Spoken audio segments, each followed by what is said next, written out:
familia educativa vamos a recibir ahora sí a nuestro capacitador. Les voy a presentar un poquito al doctor Jorge Omar Trisca. Él es profesor para la enseñanza primaria, profesor en filosofía y pedagogía, tiene una maestría en educación y un doctorado también en educación. Cuenta con 35 años de experiencia en la educación, está casado, tiene 2 hijos y nos está acompañando hoy desde la Universidad Adventista de Montemorelos en México. Así que al doctor le vamos a agradecer también por estar del otro lado y a partir de ahora el tiempo es suyo. Gracias, María. Muy buenas tardes, noches para cada uno de los que están conectados. Es para mí un privilegio poder compartir con ustedes estos momentos y ojalá podamos todos aprender, disfrutar de la compañía mutua. Y vamos a comenzar entonces con esta presentación que intenta diría yo, introducirnos a la problemática educativa de estos tiempos. El título es Ideas para educar por competencias. Pero antes de meternos de lleno en la temática, me gustaría que hiciéramos un ejercicio, ¿sí? Vamos a entrar a un sitio donde va a aparecer una pregunta y me gustaría que ustedes, los que están participando de este evento, puedan contestarlo de acuerdo a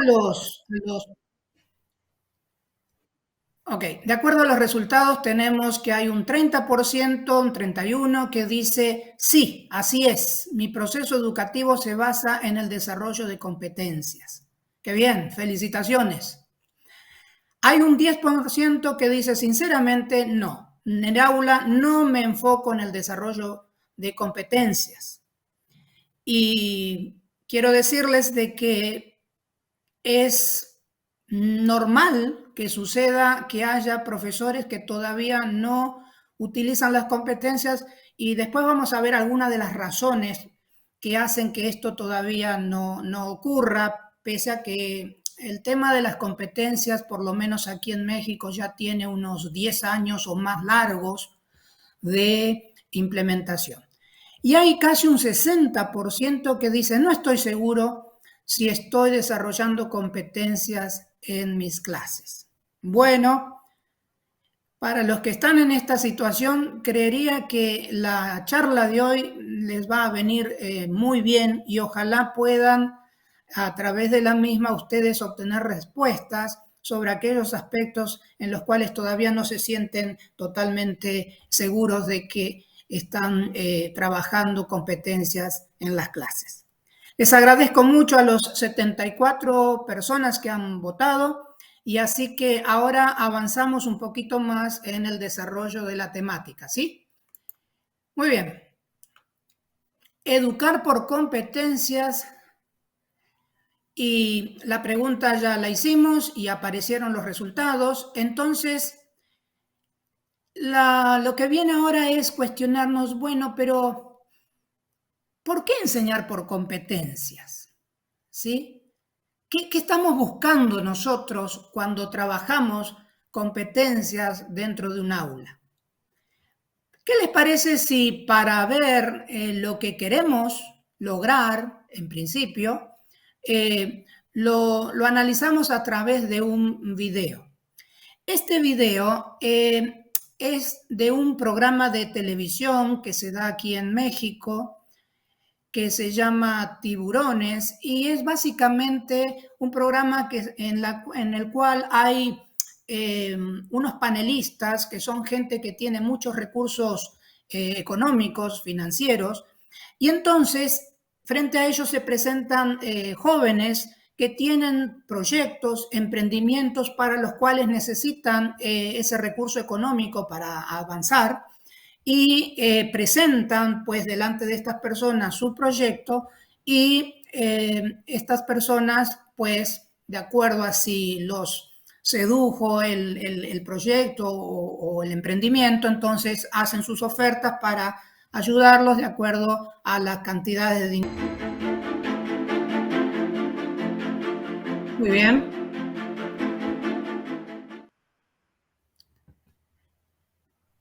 Me gustaría oír o escribir, en este caso, sus opiniones. Quisiera hacer un intercambio, ¿sí? De lo que hemos observado.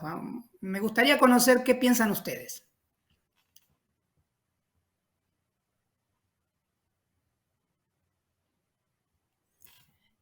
Tal vez ahí en el chat podemos escribir lo que nos parece.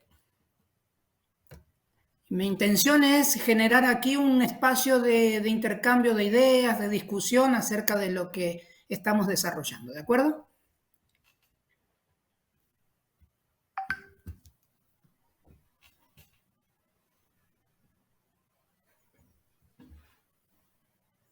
No sé cómo vamos, gente. Alexis.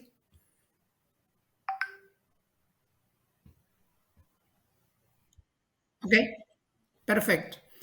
Por ejemplo, tengo aquí la siguiente expresión. De alguna manera, ella representa la falta de valores de esta generación centrada en lo pragmático y deja de lado la cultura del esfuerzo. Muy bien, excelente, muchas gracias. Estoy completamente asombrada de cómo esa jovencita no ve nada de malo en lo que hace. No tiene valores. Wow. Gracias. Otra, parece que el proceso de aprendizaje no es tenido en cuenta en los sistemas educativos, solo el cumplir y entregar. Por eso este negocio es rentable. Interesante, interesante. Gracias. A ver si llega alguno más. Refleja la pérdida de responsabilidad que se perdió en esta generación. Wow. Muy bien, gracias. Creo que el tema del aprendizaje es nulo al dar la facilidad de realizarle sus tareas. Correcto. Sí. Bien. Me encanta ver que ustedes han reaccionado a esto porque realmente me parece que este video nos puede mostrar alguna de las, ¿qué diré?, falencias que tenemos en los sistemas educativos, ¿no? Dice aquí alguien más, es incorrecto el giro que tiene su negocio, pero lamentablemente esa es una realidad en la nueva generación. Bien. Y alguien más dice, creo que esto que ella hace es lo que pasa en una realidad educativa carente de aprender y desarrollar competencias. Wow, yo no lo podría haber dicho mejor. A ver, lo digo de vuelta. Creo que esto que ella hace es lo que pasa en una realidad educativa carente de aprender y desarrollar competencias. Muy bien. Déjenme ahora, en base a lo que ustedes han dicho, tratar de elaborar aquí, de construir juntos algunas conclusiones. En primer lugar, yo podría preguntarme, ¿qué competencias ha desarrollado Natalia, así es su nombre, en la formación que ha recibido dentro de las instituciones educativas? ¿Ha desarrollado competencias? Yo creo que sí. Más que competencias, diríamos, ha desarrollado algunas habilidades. Por ejemplo, esa percepción de lo que puede resultar en un negocio. Más allá de que esté bien o mal, sino el hecho de percibir que hoy esto es una oportunidad. Ella misma lo dice. Y hay una expresión que ella utiliza, no sé si notaron, que dijo, el sistema educativo tiene fallas. Y por decirlo así, ella se aprovecha de esas fallas para montar su negocio. Pero hay algo que yo quiero destacar. En realidad, cuando hablamos de competencias, tenemos que tener claro de que las competencias abarcan a todo el ser. Y acá, como bien se lo dijo uno de los tiburones, ella ha desarrollado ciertas habilidades, ciertas competencias, entre comillas, pero a las cuales les falta ese crecimiento, ese desarrollo de la parte moral, de la parte que tiene que ver con lo ético, y yo te diría hasta incluso lo espiritual, porque al fin y al cabo los valores tienen que ver con nuestro espíritu. Ahora bien, este problema que está presentando esta muchacha, y como bien dijeron ustedes, es de esta generación, casi que me animo a decir que ha sido desde siempre, gente. Desde que la escuela es tal. A ver, entiéndase, la educación tradicional siempre ha contado con estos baches en la formación, solamente que ahora, probablemente, esta es una opinión que tengo, ahora es más evidente, pero una escuela tradicional que estaba interesada básicamente en promover ciertas características o ciertos aprendizajes en los estudiantes, dejaba, si se quiere, de lado lo demás. Miren, por ejemplo, ¿habrán oído alguna vez decir a docentes que las cuestiones de educación moral pertenecen al ámbito de la familia? ¿Sí? Bueno, uno lo puede mirar de esa manera y dice, sí, correcto, son los padres los que deben enseñar moral, ética, valores a sus hijos. El punto es, ¿qué pasa cuando eso falla? ¿Quién se hace cargo? ¿Me explico? Vamos a ver ahora, punto 4, algunas de esas deficiencias o grietas que yo digo que hay en la educación tradicional. Les vamos a mostrar a continuación una imagen, porque ustedes saben que una imagen vale más que 1000 palabras. Veamos, por favor, la siguiente imagen.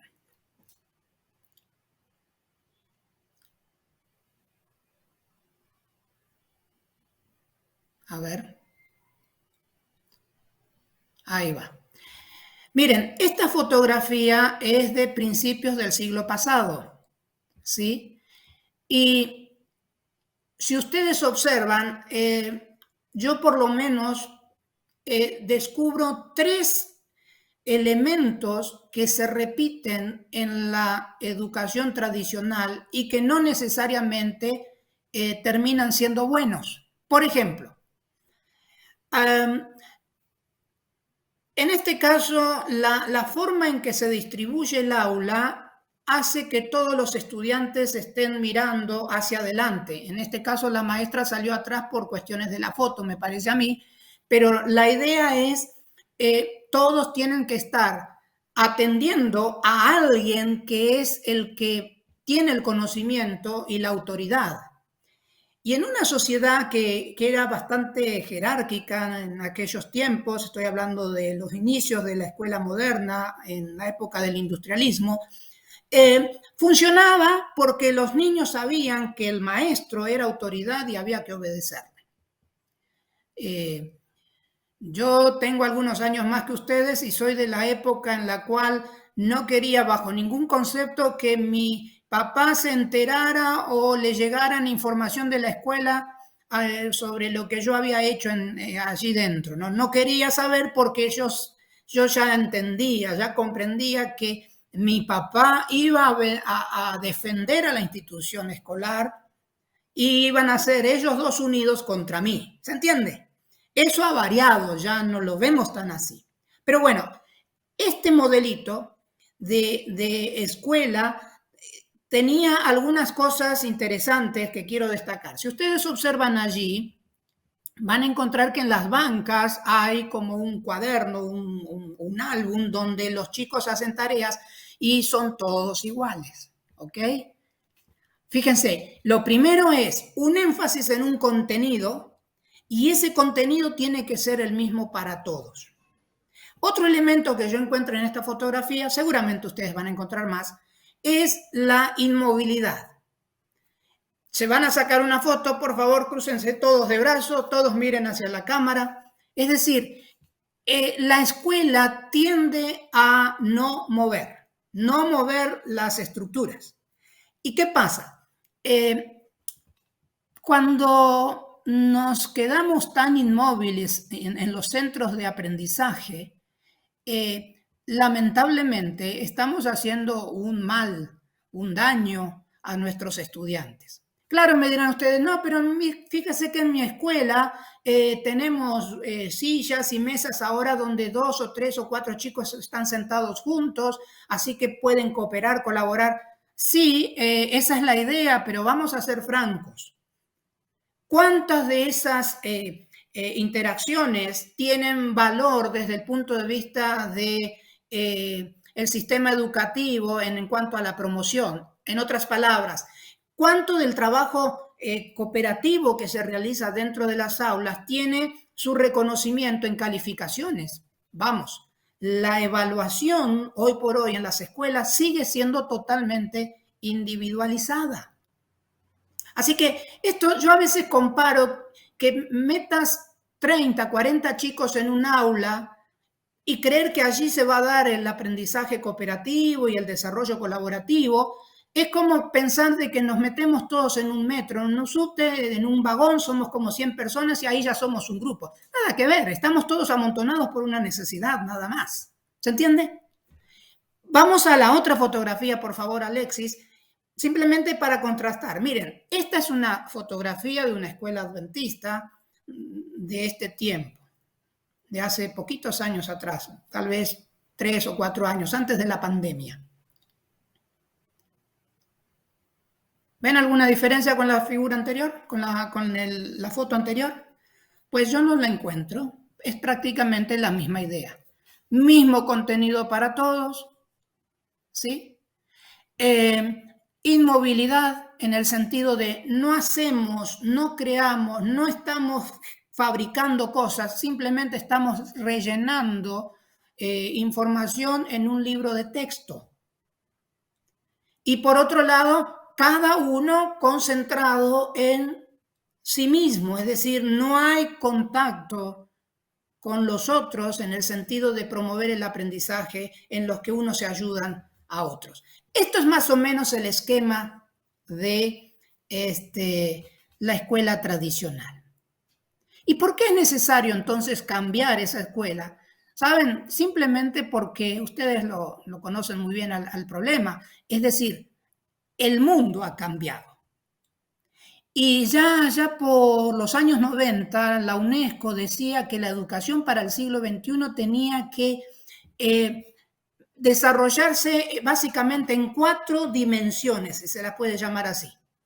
Una dimensión intelectual, claro que sí, tenemos que aprender cuestiones que tienen que ver con el desarrollo cognitivo, pero también hay una dimensión en el sentido de lo motriz, del ejercicio del cuerpo.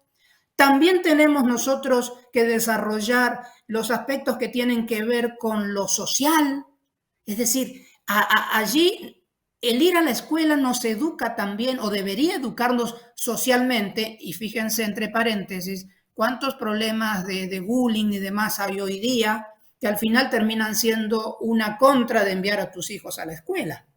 Y el otro aspecto es el espiritual, que es un patrimonio que tiene la escuela cristiana desde siempre, pero que hoy en día el mundo se da cuenta la necesidad de desarrollar esas competencias, esos valores morales y espirituales que, déjenme decirles, esta chica Natalia estudió evidentemente en una universidad y no desarrolló.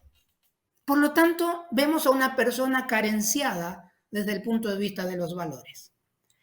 Ahora, UNESCO hablaba de educación integral. Y te pregunto, cuando uno dice educación integral, ¿qué es lo que pensamos? Pues pensamos que la educación integral tiene que abarcar a todas las dimensiones del ser humano. ¿Y realmente tenemos educación integral? Cabe preguntarse. Ken Robinson, famoso pedagogo que ya murió, hacía notar el hecho de que, por ejemplo, en cualquier escuela, en cualquier currículum del mundo, te vas a encontrar con que hay un montón de horas de matemáticas y un montón de horas de idioma, de lengua, ¿sí? De pronto 5 o 6 horas en la semana para cada una de esas, y preguntas tú, ¿y cuántas son las horas que le dedican a educación física? 2 en la primaria, una hora a veces. Y en la secundaria y preparatoria no hay demasiada variación. Quiere decir que educación integral, cuando hay una descompensación donde se fortalecen los aspectos intelectuales en desmedro de los aspectos psicomotrices, corporales, desarrollo del cuerpo. Educación integral que, vamos, a veces nosotros, digo, como escuela adventista, no hemos atendido. Es decir, nos hemos acomodado en cierta medida a ese modelo de escuela que hace esas distinciones que yo les señalaba anteriormente y que se concentra en desarrollar algunos aspectos del ser humano en desmedro de otros. ¿Ok? Ahora, esto sigue siendo así y las competencias, justamente las competencias, es la manera de evitar que se siga educando de esta manera tan, te diría yo, desfasada, tan desincronizada. Pero ¿y por qué no funcionan las competencias entonces? Bueno, me parece a mí, gente, que el concepto de competencias ya está dentro del discurso pedagógico de todos los países.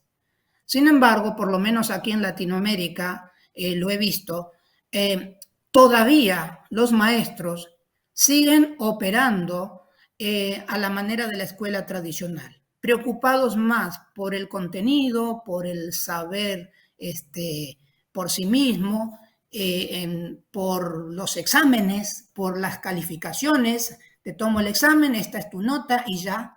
Es decir, en la práctica, las competencias todavía, entiendo yo, en gran parte de este espectro, no han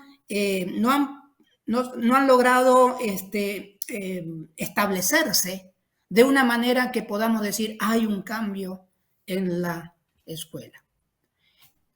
¿Y por qué las competencias, me dirán ustedes? ¿Por qué usted hace énfasis en las competencias? Porque aquí hay una razón fundamental para tener en cuenta esto.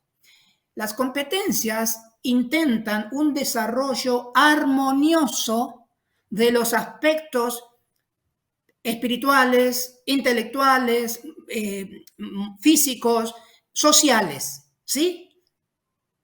Con toda intención utilicé la expresión desarrollo armonioso de todas las capacidades. Ustedes saben que eso es una aseveración de Elena de White. Es decir, las competencias se están acercando a el concepto de educación que tiene la Iglesia adventista. Y es más, me animo a decir que es el paradigma que más se asemeja a el criterio de educación bíblico. Y tú puedes decir, bueno, pero ¿usted tiene algún ejemplo, digamos, en la Biblia de educación por competencias? Pues miren, ustedes pueden buscar allí en la Biblia, Lucas 2:52. Si hay alguien que en este mundo habrá recibido una educación 100% efectiva, ese tiene que haber sido Jesús, el Hijo de Dios. Y Lucas 2:52, también Lucas 2:40, nos dicen que Jesús crecía, se desarrollaba en estatura, ¿sí? Tiene que ver con lo físico. En sabiduría, tiene que ver con lo mental. Dicho sea de paso, la sabiduría es diferente a la inteligencia. Hay mucha gente inteligente, pero que no es sabia. La sabiduría en realidad tiene que ver con tomar buenas decisiones. Natalia, creo yo que es una persona muy inteligente, lo decía uno de los tiburones, es una persona muy capaz, pero falta la sabiduría que te da aquello que te hace elegir correctamente porque hay detrás un background de valores. Ok, entonces, dice que Jesús crecía en estatura, también en sabiduría y en gracia, es decir, le caía bien ¿a quién? A las personas, desarrollo social y a Dios. Ahí tienes. Los 4 elementos que las competencias hoy pregonan ya están en la Biblia.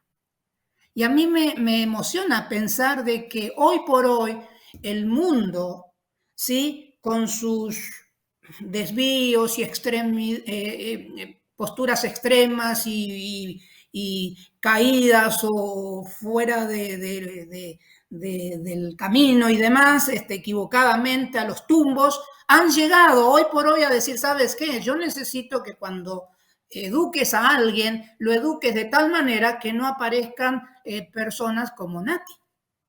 Necesitamos gente que tenga una columna en cuanto a su educación.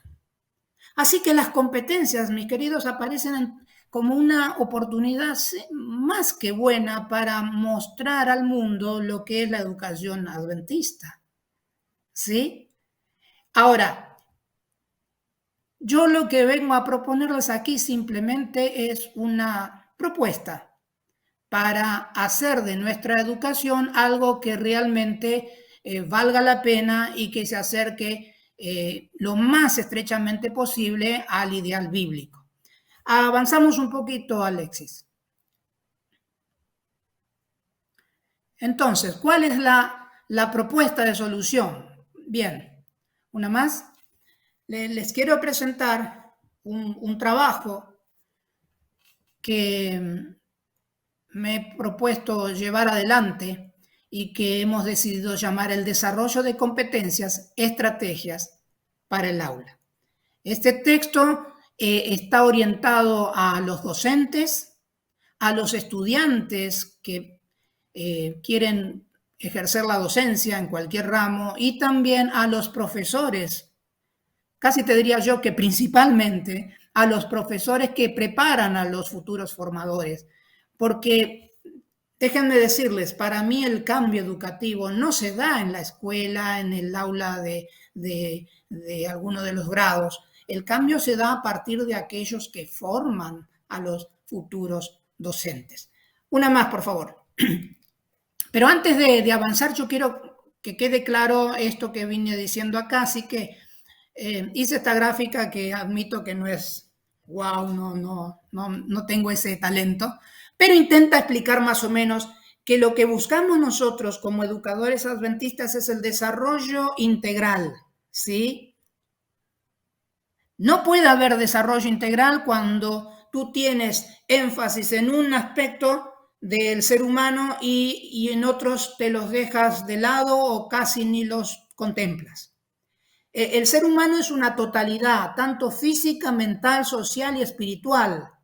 Y para lograr un desarrollo armonioso a la manera del espíritu de profecía, es necesario enfocar la enseñanza desde un punto de vista totalmente nuevo que abarque todas esas dimensiones del ser humano y que denominamos competencias. Esas competencias, cuando están organizadas y planificadas, son las que van a producir finalmente el desarrollo integral que todos buscamos. Y las estrategias educativas, ¿qué vienen a hacer en definitiva? Van a ser los vehículos, van a ser los modos en que nos van a permitir a nosotros desarrollar las competencias de las que estamos hablando. ¿Avanzamos? Bien. En la primera parte del texto yo elegí 7 estrategias educativas para desarrollar competencias. Aquí puse 3 nada más. Hay otras y las puse porque quiero contarles así brevemente 2 o 3 cositas respecto a estas. La estrategia de proyectos es una estrategia que en México, por lo menos, la Secretaría de Educación, junto con el programa curricular para las escuelas, también les sugieren los métodos a utilizar a la hora de enseñar esos contenidos o esos programas de estudio. Y entre esas metodologías aparecen la estrategia de proyectos. Resulta que visitando una escuela, me dijeron, bueno, nosotros estamos trabajando por competencias aquí, y eso me interesó mucho, sobre todo cuando yo estaba en la producción de este libro. Y les pregunto, ¿y qué tal? ¿Cómo les va con la estrategia de proyectos? Bueno, me dice la maestra, el primer proyecto estuvo muy bien, muy interesante, los chicos participaron. Para el segundo proyecto el interés fue menor y para el tercero directamente ya no querían hacer. a mí me sorprendió, ¿sabes? Porque para mí la estrategia de proyectos es la estrategia para generar competencias. Pero claro, si es solamente proyectos que encima vienen escritos en los libros de texto de cómo hay que hacerlos y el maestro simplemente los repite, ¿sabes qué le estás quitando? Le estás quitando la esencia, la estrategia de proyecto, que es una estrategia educativa que espera mucha producción del que hace, en este caso el alumno, del que le produce, ¿sí? Y yo cuando empecé la docencia hace como 35 años atrás, me tocó trabajar en una escuela que estaba en el medio del campo, cerquita de Concordia. Y recuerdo que en algún momento en el programa de estudios aparecía que había que trabajar con los niños el concepto de ecología y de cuidado y demás del medio ambiente, etcétera. Entonces, yo tenía a mi cargo un grupo, aquí en México le llamamos multigrado, en Argentina se le llama de grados acoplados, es decir, de primero a séptimo estaban todos juntos. Y yo pensé, por supuesto, en aquella época no tenía ni idea de las competencias, pero pensé, a ver, ¿qué estrategia puedo usar que sea realmente algo entretenido para los chicos? Y este ejemplo que te estoy citando está en el libro, solo que acá voy a decir cosas que no están en el libro, ¿sí? Dicho sea de paso, cada estrategia y cada actividad que aparecen en el texto tiene siempre algún ejemplo de cómo puede funcionar, pero es solo eso, por favor, es un ejemplo, ¿sí? Yo espero que cada docente tome ese ejemplo y lo adapte, lo modifique de acuerdo a su propia personalidad como maestro. El punto es que cuando tocó esa temática, yo dije, vamos a trabajar con una estrategia de proyectos. Y le dije a los chicos, miren, vamos a ir al arroyo, ahí, de paso, en la zona en la que yo trabajaba era, siempre lo recuerdo como la nada misma, ¿no? Porque tú mirabas al norte, nada, al sur, nada, esto, oeste, nada, es decir, pleno campo, ¿sí? Puro horizonte. Así que a los niños en aquella oportunidad les dije, bueno, vamos a ir al arroyo eh, para mañana, tráiganse, bueno, les di los elementos que tenían que traer, pero no les dije qué íbamos a hacer, ¿no? Fíjate, ya el proyecto de por sí tiene que generar en el estudiante el interés, es decir, la sorpresa.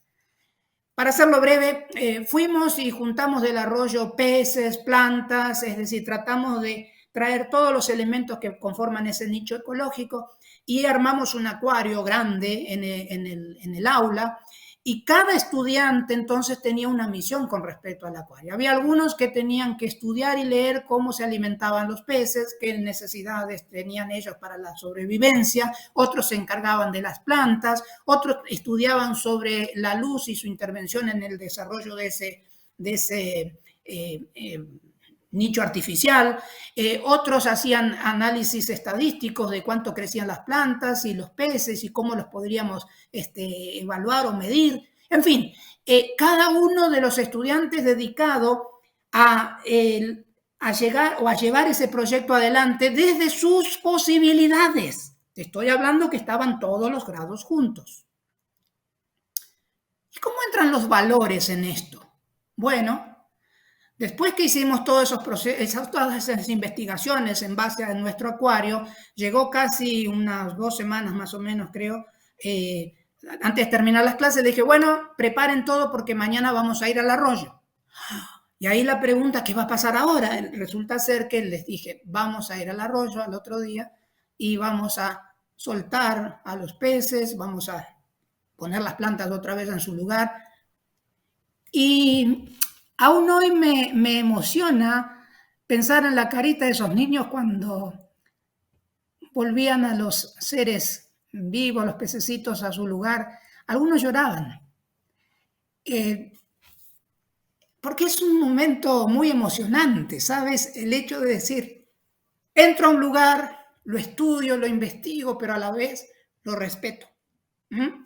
Y entonces fíjate el impacto, estás enseñando valores a partir de un estudio científico, si tú quieres, o por lo menos de naturaleza, nada más, pero estás generando en ellos esos valores de los cuales se quejaban los tiburones con Natalia. El punto es que eso tiene un impacto porque recuerdo que a los siguientes días llegaron un par de padres a decirme, oiga, profesor, ¿qué es lo que le está enseñando usted a nuestros hijos? Porque dice, me han exigido que les compre un acuario para tener peces en la casa. De paso, fíjate que a mí me daba gracia porque digo, en el medio del campo que tengas un acuario es una idea medio ridícula, pero el entusiasmo que tenían esos estudiantes por la experiencia, ¿sí?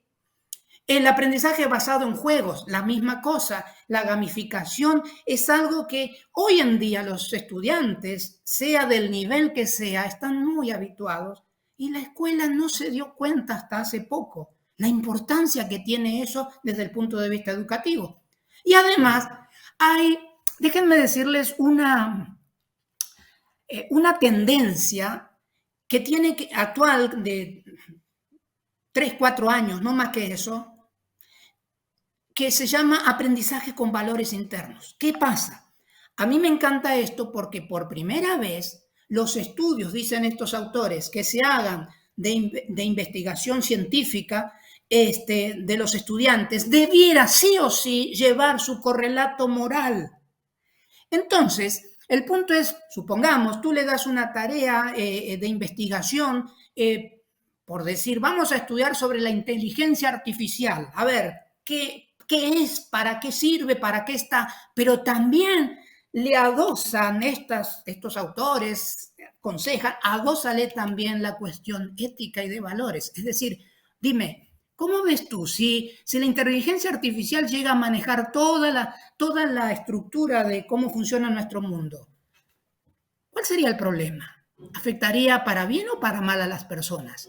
Este tipo de reflexiones es lo que necesitamos para nuestros estudiantes para que desarrollen competencias de manera integral.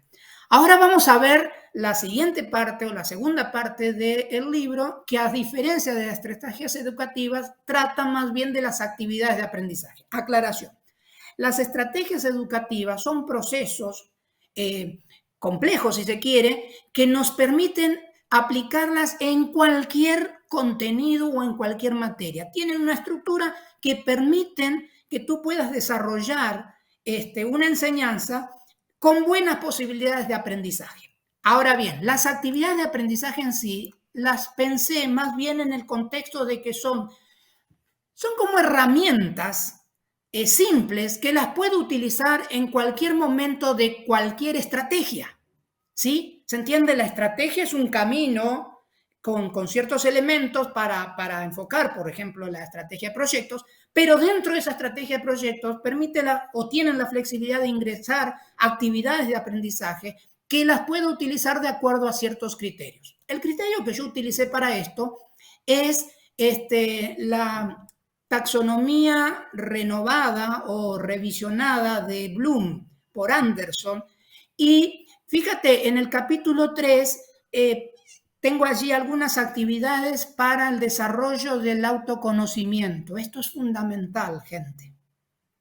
Es decir, si la escuela no ayuda a que el adolescente, por ejemplo, se conozca a sí mismo y pueda entender qué le está pasando, y simplemente nos dedicamos a enseñarle matemáticas e historia, entonces no hay desarrollo. Necesitamos de pronto que el chico entienda quién es, cómo está, qué le está pasando, etcétera, para generar entonces mejoras eventualmente. Siguiente, capítulo 4, vamos a ver nosotros actividades de conocimiento previos, es decir, ¿qué es lo que saben los alumnos? No necesitas hacer un examen para ver a ver cuánto aprendieron el año pasado. Además, si te pasa como a mí, que muy a menudo me encuentro con que le tomas ciertos exámenes o evaluaciones a los chicos y 2 semanas después, si se lo vuelves a tomar, es un caos. No, busquemos otra manera, otras formas de saber qué conocimientos previos tienen para luego seguir construyendo. En la educación tradicional es muy típico, gente, ustedes lo deben saber, de el profesor que enseña un tema, viene a la otra semana, enseña otro tema, viene a la siguiente semana, enseña otro tema. Nunca hay ninguna relación entre lo que vio la semana anterior ni la anterior. Es decir, no tenemos una relación y creemos, fíjense cómo somos, yo como profesor, ¿cuántas veces me he ido de la clase contento porque di una clase sensacional, todo pactado, lo que tenía pensado lo cumplí al pie de la letra y mis estudiantes aprendieron? Mentira, eso es un autoengaño. Los alumnos aprenden lo que quieren.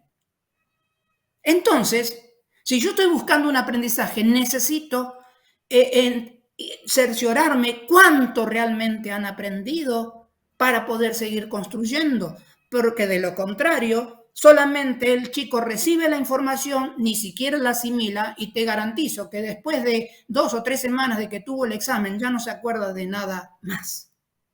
Esas actividades tienden justamente a reciclar o a enterarnos o darnos la información a nosotros como maestros de lo que realmente aprendieron nuestros estudiantes. Siguiente. En el capítulo 5, desarrollar habilidades de aplicación y de análisis crítico. Es fundamental. Gente, es fundamental. Sin embargo, ¿cuán pocas veces hacemos este tipo de ejercicios en los cuales le pedimos a los chicos, ya sea presentaciones, que me digas qué, cómo y por qué de una actividad? Haz un ensayo sobre el tema. Miren, el ensayo yo lo utilizo muy a menudo porque me da una serie de información que no es posible lograrlo de otra manera. Pero bueno, ahí está, una actividad que podemos usar incluso en materias muy disímiles como puede ser historia del arte a, no sé, química. Sí, se puede hacer. Siguiente, por favor. En el siguiente capítulo hablamos también de actividades para desarrollar síntesis, habilidades en la síntesis y en la evaluación de lo que hacen los estudiantes. Por ejemplo, la noticia del día. Esta es una actividad de aprendizaje inventada por quien les habla, pero basada en la idea que en algún momento leí de Laureano Rivera Lima, un brasileño, que dijo él, tendría que haber en la escuela una materia que se llame la noticia del día. ¿Qué significa eso? ¿Qué es lo importante hoy en el mundo? Pues, ¿saben? No lo digo con ánimo de criticar, pero ¿cuántas veces nos encontramos hablando de la época precolombina de pronto? Y si le preguntas a los alumnos, ¿cuál es el problema candente hoy día? Que yo te diría, afecta a todo el planeta. Estamos hablando de la guerra, Ucrania, Rusia, etc.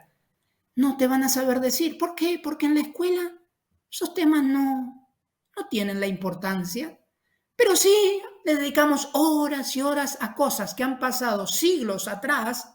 Ojo, no estoy diciendo, por favor, a los maestros de historia, no me... Bueno, afortunadamente estamos en la virtualidad. No estoy diciendo que no sea importante, estoy tratando de contrastar nada más que dedicamos tiempo para eso, que está bien, pero la noticia del día tendría que ser el elemento que nos ponga a nosotros con la realidad actual, porque es la realidad que el chico vive y que te hace un cambio si no lo ves así. ¿Sabes cuál es el cambio? Que mira, videos, están las redes sociales, están los videojuegos, todo eso termina siendo más importante para él que lo que ofrece la escuela. En el capítulo 7 ya me aparto de esta cuestión de la taxonomía para dedicarme a otros 2 aspectos que para mí son fundamentales. Vamos, capítulo 7 tiene que ver con el trabajo cooperativo. En un libro que, si Dios quiere, va a salir en el próximo año, vuelvo sobre la temática, la necesidad de que trabajemos grupos cooperativos y colaborativos en la escuela, porque esa es la manera, por lo menos es mi convicción, la manera más eficaz para lograr competencias.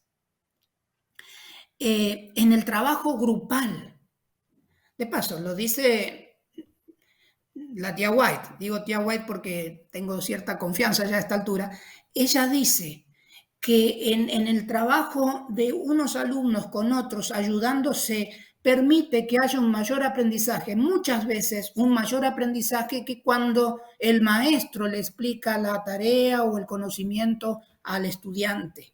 Sin embargo, nosotros no hemos explotado como el poder que tiene el grupo como modelo de enseñanza y aprendizaje. Por eso ahí aparecen unas 4 o 5 actividades de aprendizaje que se pueden hacer y que se pueden asociar incluso con la gamificación. En fin, las posibilidades se amplían tremendamente cuando empezamos a ver al grupo no como un montón de individuos que están todos sentados en un aula, sino como un grupo que puede avanzar y ayudarse unos a otros en el aprendizaje. Finalmente, el capítulo 8, avanzamos. Me interesa lo que a ustedes también supongo que es, bueno, la reflexión metacognitiva, es decir, esto que estoy haciendo, ¿cómo lo hice? ¿Qué podría mejorar? ¿Para qué me sirve? ¿Y sabes por qué es necesario evaluar eso? Porque cuando trabajamos con esos aspectos, en realidad nos va a servir como para generar escalas de valores personales. Cuando no hay reflexión en lo que hacemos, pues se pierde esta magnífica oportunidad de generar valores en los estudiantes. Vuelvo al ejemplo del video. Evidentemente Natalia nunca tuvo la oportunidad, porque la escuela no se la dio, como para que ella se sentara y pensara reflexivamente en que esa propuesta de negocio que ella tenía no calzaba, no estaba bien. Es decir, no era éticamente posible. Muy bien, yo les agradezco hasta aquí el haber estado participando. Vamos a la siguiente, por favor.